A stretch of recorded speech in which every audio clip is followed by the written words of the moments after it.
Naibu Waziri wa Uchumi wa Bluu na Uvuvi, Mboja Ramadhani Mshenga, amewataka wavuvi kutumia vifaa bora vitakavyowawezesha kuondoa uvuvi haramu kuilinda bahari. Ameyasema hayo mara baada ya uzinduzi wa Blue Voices Original Summit katika hoteli ya Verde iliyopo Mtoni. Yaani katika huu ukanda wetu tunakataa uvuvi haramu kwa sababu tunachokihitaji ili wananchi wetu waweze kupata faida kutokana na bahari, kwa sababu asilimia kubwa wananchi wetu wanaitegemea bahari kama ni rasilimali ambayo inawezesha kuishi. Kwa hiyo kuwepo kwao hapa manake tunapaza sauti ya pamoja ili kuweza kuweka mashirikiano ambayo yatawezesha sasa yale mambo mengi ambayo tunayasema kisera sasa yaweze kutekelezeka.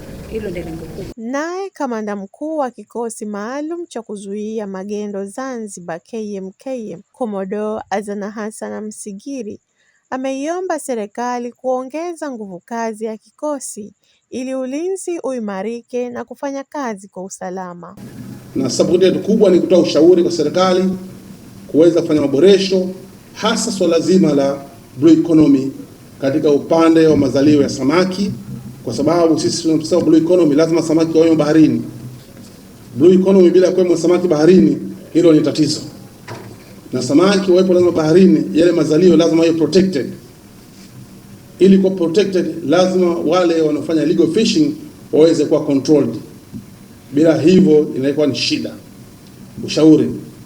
Sasa hivi kumekuwa na research nyingi katika bahari yetu ya Indian Ocean kutoka kwa mataifa mbalimbali kuja kufanya research katika bahari yetu. Ningeomba wahusika, hiyo ni wizara inayoshughulikia masuala ya uchumi blue au ina wizara nyingine, ni vyema masuala ya research.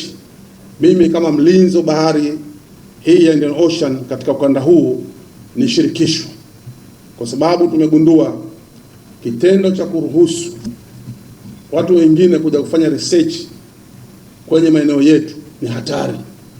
Hii blue economy itafikia wakati bahari yetu haina samaki.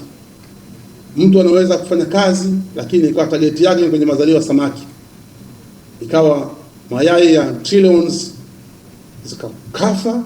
Matokeo yake uhaba samaki kwa scarcity ikawa kubwa kwenye visiwa vyetu, inakuwa hilo ni tatizo. Akielezea mipango jumuishi juu ya uvuvi haramu, Katibu Mkuu Wizara ya Uchumi wa Bluu, Captain Hamadi Bakari Hamadi, amewataka kufuata sheria na kanuni ili kufikia lengo la kutokomeza uvuvi haramu nchini. Sema uvuvi haramu kwa aina mbili. Kuna ule ambao tunaojua sisi, mameli makubwa yanakuja kuiba samaki kule bahari kuu, lakini wavuvi wetu, ndugu zetu ambao wanavua kinyume cha sheria, kwa mfano wanavua samaki wachanga, huo ni uvuvi haramu. Wanavua maeneo ambayo hayatakiwi, huo ni uvuvi haramu. Au wanavua samaki ambao hawapasi kuvuliwa, hao ni uvuvi haramu. Sasa sheria ya uvuvi ambayo tunayo sisi Zanzibar inatambua hayo yote kama ni makosa na hukumu zake zipo, lakini kama tunavyoelewa kutekeleza sheria ndio jambo jingine.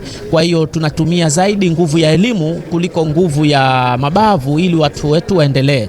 Lakini uzuri zaidi ni kwamba tayari sheria ya uvuvi ya mwaka 2010 tunaibadilisha. Wakati wote itapelekwa Baraza la Wawakilishi, tutakuwa na sheria mpya ambayo itaanzisha mamlaka ya uvuvi pamoja na uhifadhi. Sheria hii kidogo itakuwa na meno zaidi kuliko hii iliyopita ili kuliondoa jambo hili. Sambamba na hayo, msemaji wa mradi wa jahazi ameelezea namna mkutano huo ulivyokuwa na umuhimu kwa wadau hao. Nadhani tumesikiliza speech zote zinazungumza vizuri za waheshimiwa kwamba bahari ni zaidi tu ya eneo la jiografia, ndio uchumi wa watu wetu, watu wa Zanzibar, watu wa jamii ya pwani ya Tanzania bara, wa Kenya na hizi nchi nyingine tunazitaja kama Mauritius, wanategemea wavuvi waende baharini wakavue, warudi waweze kulisha familia zao. Kwa hiyo tunapokuwa na tishio kubwa la uvuvi haramu, ni kama tunakatisha maisha tunakatisha ule ustawi wa hizi jamii.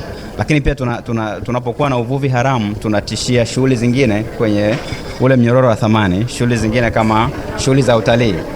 Tusingekuwa na utalii mkubwa mnemba leo kama tungekuwa tumeharibu bahari yetu, tumeharibu yale mazalia ya samaki na tumeharibu ule ustawi wa bahari kwa ujumla.